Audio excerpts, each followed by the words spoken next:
figure out I'm on this. I had covered Rodan briefly at some point. That's the other film on this. This is, of course, the original Rodan, and this is the Americanized version.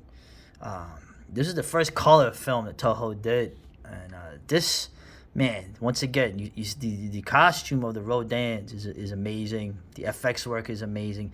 But like I said, just like with War of the Gargantuas and a lot of Toho films, okay, you gotta have like giant monster movies. Like Americans made giant monster movies in the 50s, right?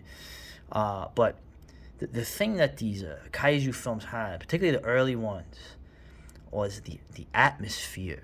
Okay, the ultra seriousness of it is of course there, but the atmosphere of it. Okay, I'll bring up Lovecraftian again, even though you could say it's an overused term, because you get that. Rodan in particular, the way it starts out, it's the pacing is a little different. It's a little slow burn. Okay, starts out in the mining town. Everybody knows this, and apparently Criterion is getting their hands on this. I don't know if that's a good thing or a bad thing, but regardless, I mean, I've seen this on TV a million times. The Rodan doesn't show up until kind of like the end of the first third. The beginning of it, of course, deals with other creatures. Okay, and the mind opens up. They go deeper.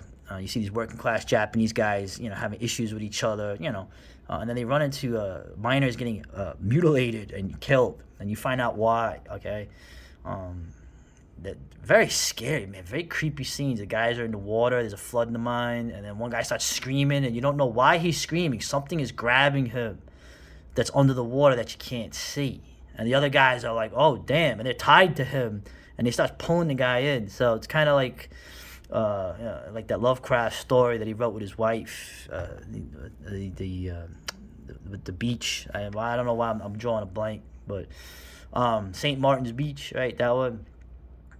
And then when you see what's doing it, that's horrifying enough. Okay. Then the whole relative thing comes when these things that were feasting on the humans in this, you then see something else hatch, let's say, and start eating those things like they're nothing, they're snacks. Right? And then the world is introduced to the Rodans. There's actually, so that was a very cool sequence in it. And once again, the film does something at the end. I had mentioned before the end, which you know how these movies are gonna end, right? When I was a little kid, I used to get sad at the end because the creature, essentially would meet their destiny, let's say. And the way it's done in Rodan, in both versions too, the Japanese, the English version of this is really good. I believe it's Key Luke, number one son, and the Shaolin blind monk from Kung Fu. I believe that he is the narrator in this. Just like the original Godzilla, the English dub, they did a really good job. I don't care what anyone tells me. Right? And conveying the emotions of the main character, when he sees, despite all the carnage these things have wreaked, it was never personal, right? These are literally god monsters, right? Kaiju, right? From before humanity existed. And then when he sees how the thing ends, it's very Japanese. It's very poetic. It's very, like I said, it has an emotional impact, right? The complete artwork, right? The Wagnerian concept where it touches your emotions, okay?